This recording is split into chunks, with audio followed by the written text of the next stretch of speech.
toutes et à tous, aujourd'hui on se retrouve pour une nouvelle vidéo. Dans cette vidéo, je vais vous expliquer un tour de magie. C'est un tour très simple à réaliser, voilà. Il ne demande pas beaucoup d'entraînement, il est juste très simple à faire. Donc n'importe qui peut le faire. Donc allez, c'est parti pour la démonstration.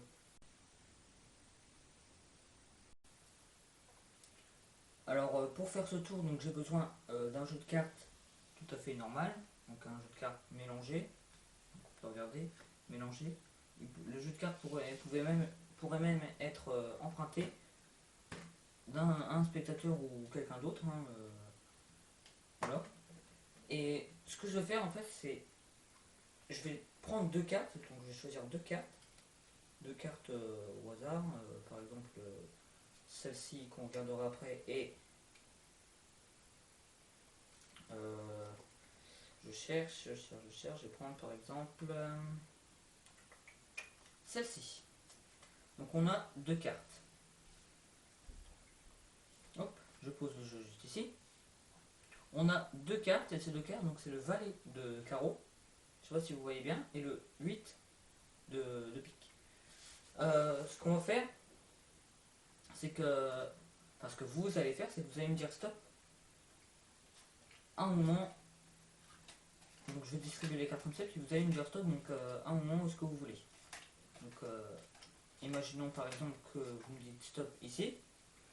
Je vais poser la carte, donc cette carte là, ici, face en l'air, à l'envers, vous voyez bien, à l'envers sur le jeu de cartes, et je vais poser comme ceci les cartes. Ensuite, je viens faire donc la même chose avec l'autre carte.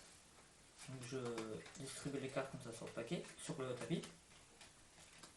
Vous me dites stop par exemple ici. Pareil, on met la carte face en l'air sur le jeu et on recourt. Alors maintenant, ce qui est très fort dans cette partie, du tour, c'est que si on va étaler le jeu, on a deux cartes à l'envers, et ce qui est encore plus, ce qui est fort, ce qui est super fort avec ce tour, c'est que si on prend la carte de droite du valet de carreau par exemple, on a sa carte jumelle, le valet de cœur.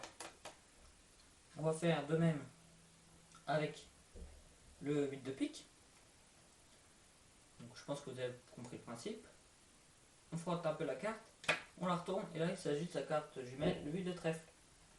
Allez, passons sans plus attendre aux explications.